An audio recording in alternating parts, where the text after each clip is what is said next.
STV की हर खबर, हर हाल में सच। हमारे रिपोर्टर जाते हैं गांव से शहर तक, शहर से गांव तक, गांव की गलियों में, शहरों के मोहल्लों में, हर जगह से लाते हैं खबरें, दिखाते हैं एक ना लाइव न किसी की नकल, खबर एकदम सच। हम अपने दर्शकों से निवेदन करते हैं कि हमारे चैनल को लाइक, सब्सक्राइब और शेयर जरूर करें ताकि हमारा हौसला बना रहे। लखनऊ के बीकेटी विद्युत नगरीय खंड के 8 अभियंताओं का रोका गया वेतन रोके जाने पर अभियंताओं ने किया धरना प्रदर्शन। एक्सीएन को पत्र सौंपकर जाहिर की नाराजगी। वेतन ना मिले तो नहीं करेंगे काम। इंदिरानगर क्षेत्र स्थित नीलगिरी पेट्रोल पंप पर पेट्रोल कर्मचारियों द्वारा ग्राहक को मारते पीटते वीडियो आया सामने। मामूली कहासुनी के बाद पेट्रोल पंप पर तैनात कर्मचारियों द्वारा ग्राहक से मारपीट की गई। पीड़ित द्वारा वीडियो बनाकर सोशल मीडिया पर वायरल करते हुए अधिकारियों से कार्रवाई की गई मांग। सरोजनी नगर के कानपुर रोड पर भीषण सड़क हादसे में एक की मौत, 3 घायल। टेम्पो और सेंट्रो कार में जोरदार टक्कर। कार ने टेम्पो में मारी टक्कर। कार की टक्कर लगने से टेम्पो चालक की मौत। सभी घायलों का चल रहा है इलाज। सरोजनी नगर के कानपुर रोड के किसान पथ पर हुआ हादसा। अखिलेश यादव का बयान, जितनी ऊंचाई पर जाकर कटती है पतंग, उतना ही बड़ा होता है उसका पतन। मैं प्रेस के साथियों का धन्यवाद देता हूं कि इतने सुबह बुलाने पर आप सभी यहां पर आए हैं। हालांकि चुनाव खत्म हो चुका है और बहुत सारे एग्जिट पोल तरह तरह की जानकारी दे रहे हैं। मैं आपके बीच में आपके माध्यम से कुछ बातें रखना चाहता हूं। मैं शुरुआत करता हूं कि जितनी ऊंचाई पर जाकर कटती है पतंग, उतना ही बड़ा होता है उसका पतन। भाजपा कई दोषों के लिए जिम्मेदार है। सामाजिक रूप से भाजपा ने देश में सौहार्द बिगाड़ा, भाईचारा खत्म किया, जाति के खिलाफ जाति, संप्रदाय के खिलाफ संप्रदाय लड़वाया, संविधान द्वारा दिए गए आरक्षण को साजिशन खत्म करने के लिए बेरोजगारों से छल किया, पेपर लीक कराए, देश के लिए आगे बढ़कर लड़ने वालों की बहन बेटियों के लिए जानबूझकर अपने मंत्रियों से अपशब्द कहलवाए बढ़ाए, मणिपुर हाथरस महिला पहलवान, पिछड़े दलित अल्पसंख्यक व आदिवासियों पर अत्याचार और सबसे खराब व्यवहार किए जाने के लिए रिकॉर्ड बना।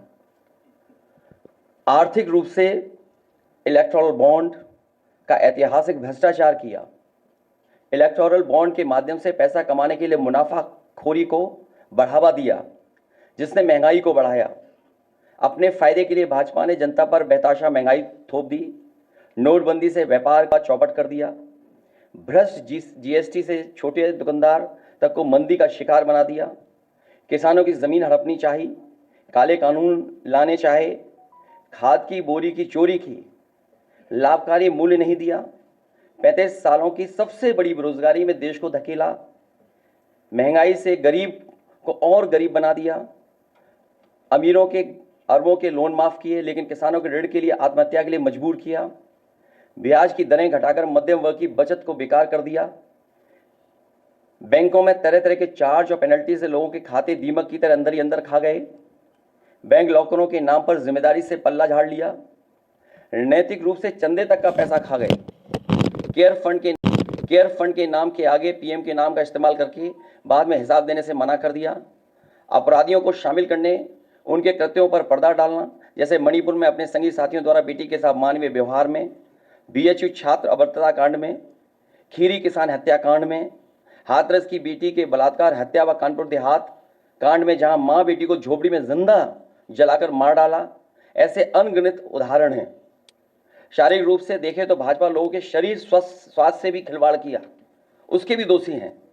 भाजपा ने बिना जांच परखे जानलेवा वैक्सीन लगवाई, कमीशन खाकर गलत दवाइयों को पास करके लोगों का जीवन खतरे में डाला। इसका सीधा असर जनता की सेहत पर पड़ेगा और आने वाली पीढ़ियों की तंदुरुस्ती पर भी। भाजपा पीढ़ियों पर प्रहार की दोषी भी है।